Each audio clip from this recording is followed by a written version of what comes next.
तो दोस्तों काफ़ी सारे लोग इस बारे में मेरे से पूछते हैं कि सर उनकी सिर्फ अगर बॉल ही ख़राब हुई है तो क्या पूरी बॉल चेंज होगी, कटोरी भी चेंज होगी, या सिर्फ बॉल चेंज करने से काम चल जाएगा। यानी कि उनको टोटल हिप रिप्लेसमेंट करना पड़ेगा या सिर्फ हाफ हिप रिप्लेसमेंट से भी काम चल जाएगा।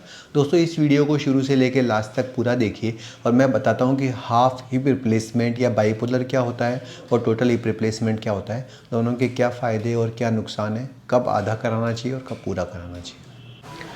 दोस्तों काफ़ी सारे लोग मुझसे सवाल पूछते रहते हैं हिप रिप्लेसमेंट के बारे में कि जब उनके कुछ डॉक्टर्स के पास गए तो उन्होंने बोला कि भाई आपका आधा हिप रिप्लेसमेंट यानी बॉल चेंज करने से भी काम चल जाएगा।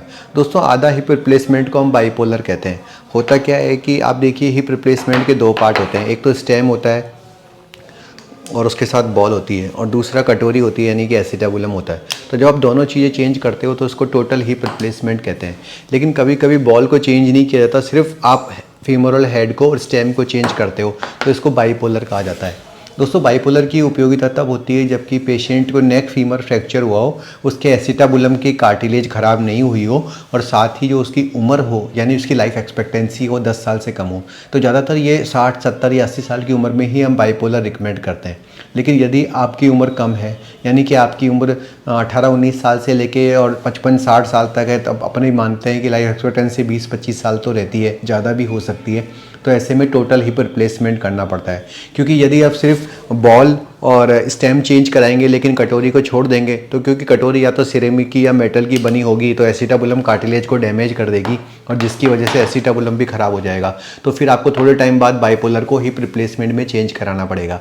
तो आप लोगों को ये समझना बहुत ज़रूरी है कि यदि आप यंग हैं, यदि आपकी उम्र 15-20 साल से लेके और 50-55 या 60-65 तक है तो हमेशा आपको टोटल हिप रिप्लेसमेंट कराना चाहिए।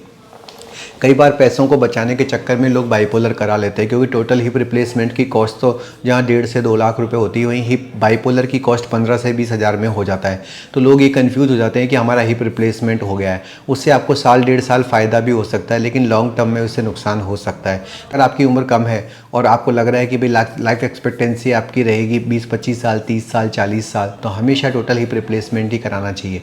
लेकिन यदि पेशेंट की उम्र 70 साल से ज़्यादा है और उसको नेक फीमर फ्रैक्चर हुआ है तो उसे बाइपोलर कराना चाहिए। यहाँ एक बात ध्यान देने योग्य ये भी है दोस्तों कि अगर लाइफ एक्सपेक्टेंसी कम भी है, 60-70 साल की उम्र है, लेकिन आपके एसिटाबुलम भी ख़राब है और फीमर की साइड से भी खराबी है, तब तो आपको टोटल हिप रिप्लेसमेंट कराना पड़ेगा। बाइपोलर का उपयोग सिर्फ आप नेक फीमर फ्रैक्चर में ही कर सकते हो और वो भी तब जब लाइफ एक्सपेक्टेंसी 10-15 साल से कम हो। दोस्तों मुझे लगता है कि मैं अपनी बात आपको समझा पाया हूँगा। फिर भी यदि आपको कोई डाउट है हिप रिप्लेसमेंट से संबंधित तो नीचे लिखे गए सेक्शन पे या तो कमेंट करिए या फिर नीचे लिखे गए नंबरों पर मुझे फ़ोन कर सकते हैं। धन्यवाद दोस्तों।